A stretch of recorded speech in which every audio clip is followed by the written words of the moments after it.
بسم الله الرحمن الرحيم. I don't think there's any other ayah or verse of the Quran which has been more badly translated or more badly misunderstood than this one. This one takes the cake. Oh yes. This is in Surah Al-Ma'idah, which nearly every single translation and commentary of the Quran says that Allah says, do not take Jews and Christians as your friends and allies. Full stop. They are friends and allies of each other. Full stop. And whosoever from amongst you turn to them, turn to Christians and Jews for friendship and alliance, you belong to them. And Allah does not provide guidance for a wicked people. This is what you read when you study the Quran. You see, this is their understanding of the verse of the Quran. Right. But that is not what the verse is saying at all. In fact, they are making the Quran say something which is false. The Quran for them is saying Jews and Christians are friends and allies of each other. That is pure falsehood. That is totally false. Jews and Christians were never friends and allies of each other. When the Quran was revealed, Jews and Christians were bitter enemies of each other. So how could the Quran say something which was manifestly false? But they don't care about that. They simply translate the verse that way. Right. That is not what the Quran is saying. The Quran is non-contradictory. Allah says in the Quran, had this Quran come from a source other than from Allah, they would have found in it many contradictions. There are no contradictions in the Quran. But if you translate and you explain the verse this way, don't take Jews and Christians as your friends and allies. They are friends and allies of each other. But the Quran says you are allowed to marry a Christian woman. So you'll have to say to her, sweetheart, you can be my wife, but you can't be my friend. If that is not a load of rubbish, tell me what is rubbish. You can be my wife, but you can't be my friend. The Quran says their food is halal for you, and your food is halal for them. Right. So you can have your Christian next door neighbor come and have a dinner with you. And you have to say to him, listen, we can break bread together, but we can't be friends. That's stupidity. That is stupidity. What? And that, of course, is contradictory. So what is the Quran saying? What the Quran is saying is do not take Jews and Christians as your friends and allies who themselves are friends and allies of each other. Hence, the Quran is anticipating something absolutely phenomenal, mysterious, that these people who are bitter enemies of each other, this side is accusing that side of having crucified God himself. The biggest crime you could have is to kill God himself. And that side is hating this side because that side says Jesus was not the Messiah. Yeah. وَنَعُوذُ بِاللَّهِ مِنْ شَرِّهِ. They say he's a bastard. A bastard can't be the Messiah. And this side is saying, no, he is the Messiah. So these two are locked in an eternal hatred for each other.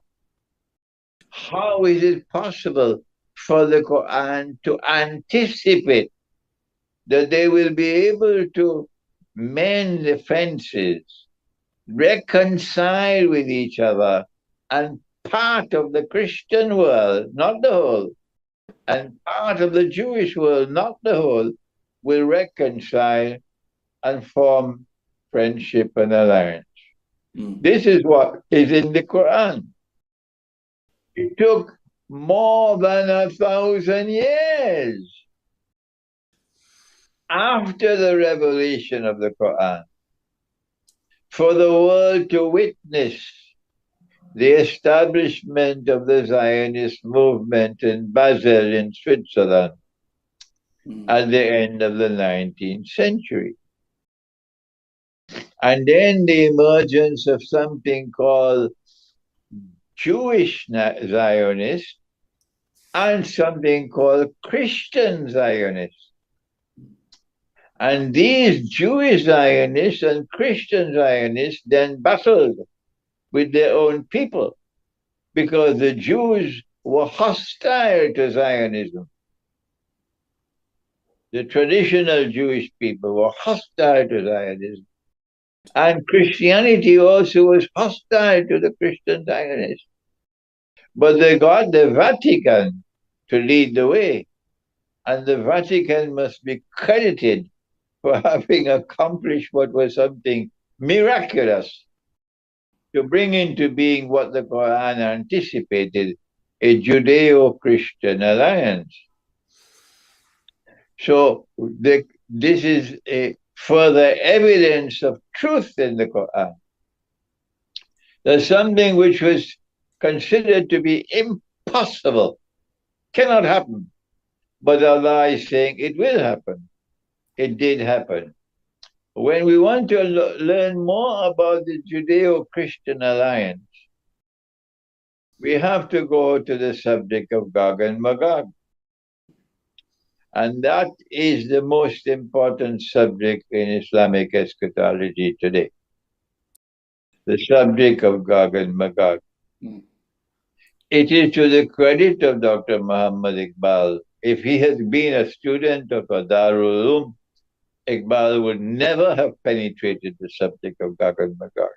100 years ago or more, Iqbal wrote that famous couplet of Urdu poetry. Khul gaye Ya'juj aur Ma'juj ke lashkar tamam. All the armed forces of Gog and Magog have now been released. No Maulana can speak like that. Khul gaye Ya'juj aur Ma'juj ke lashkar tamam. Chashme Muslim dekhle tafsir harfe yansilun.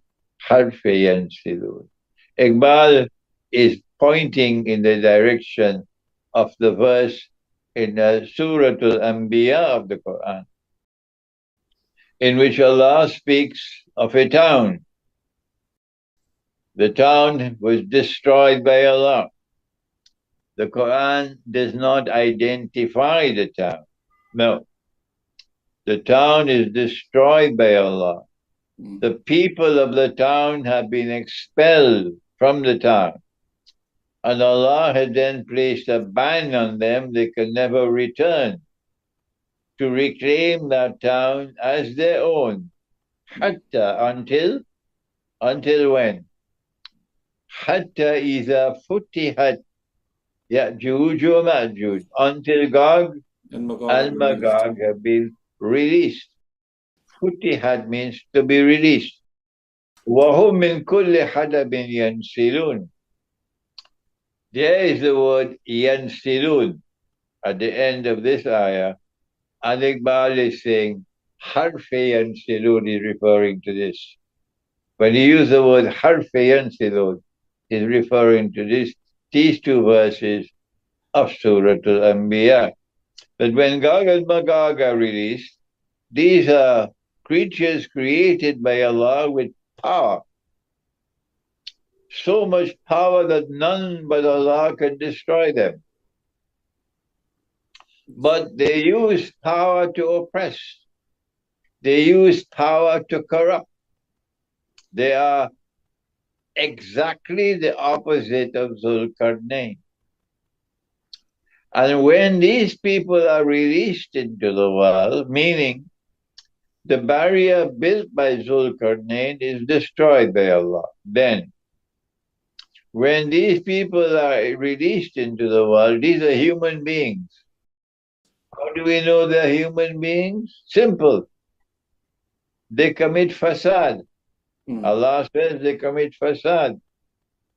Fasad is a sinful act. Can angels commit fasad? No. There are only three categories of created beings, not four and not five.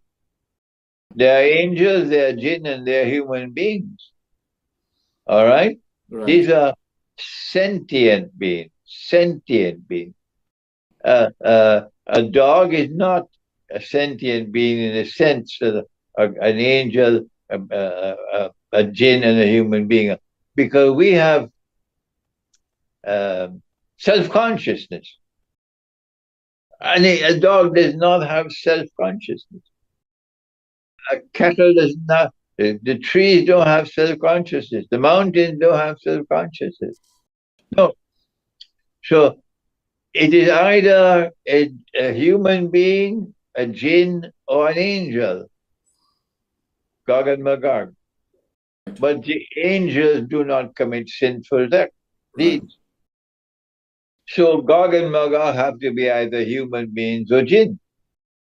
It can't be angels. But then we also have to eliminate jinn. Because when Zulkarnain built the barrier with blocks of iron, Gog and Magog could not penetrate it. But the jinn could pass through the barrier.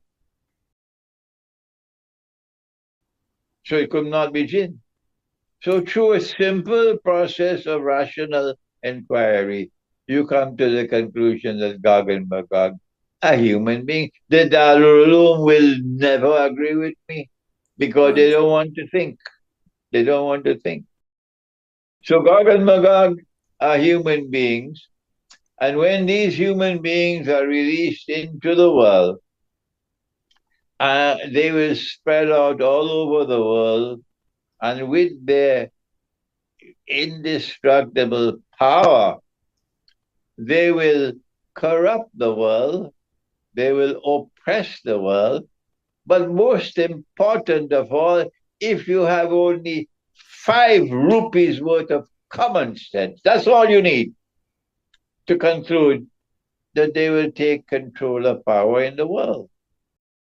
That's all you need, 5 rupees worth of common sense. But the scholar of Islam does not want to walk even 5 rupees worth of common sense. He never say that they will take control of power in the world. So when that happens, and it will happen only once in history, it will happen only once in history. Let me repeat it one more time. It will happen only once in history that these people will take control of power in the world. And when they do so, they will bring these people back to that town from which they were expelled. And a ban was placed upon them. Iqbal recognized the town, but Iqbal did not identify the town because the Quran did not identify. My own teacher recognized the town. Yes, but he never made it public. He never made it public. He even taught the subject to someone who was writing a book on Gog and Magog in the 1950s. And that man who wrote the book, he had to give credit to Maulana Fadlur Rahman. His name was Ibrahim Ahmad Bawani.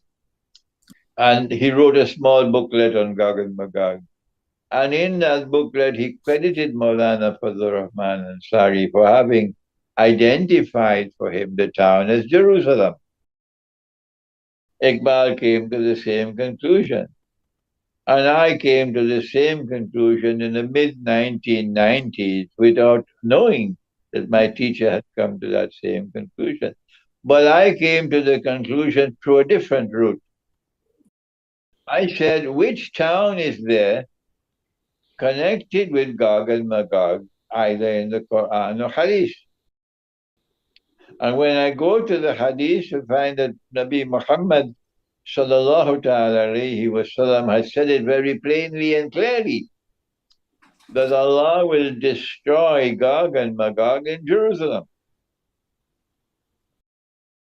So I have a basis for concluding that the town is Jerusalem, and therefore what the Quran was saying is that Jerusalem was destroyed by Allah. The Jews were expelled. Allah placed a ban on them, they could never return. And for 2,000 years, they could never return to reclaim Jerusalem as their own. Until Gog and Magog were released. And when Gog and Magog were released and they spread out all over the world and they took control of power in the world, it was Gog and Magog who brought the Jews back to Jerusalem to reclaim it as their own. You cannot understand what is happening in Gaza today without the Quran. It is the Quran which explains to you that those who control power in Israel today are Gog and Magog. And those who control power in modern Western civilization are Gog and Magog. And they are taking the Jews to their destruction. But you have to have some insight to be able to recognize. There are Jews who recognize what I'm saying to be correct. There are Jews in the world today who are men of piety, men of knowledge and wisdom. And these Jews are recognizing that the Jewish world is being taken to its destruction. And so Gog and Magog are those who control power in Israel and who control power in the modern Western civilization. And they're waging war on Russia today because Russia is our friend. The Ummah of Nabi Isa alayhi salam and the Ummah of Nabi Muhammad alayhi salam. These are the two people who are waiting for Jesus to return.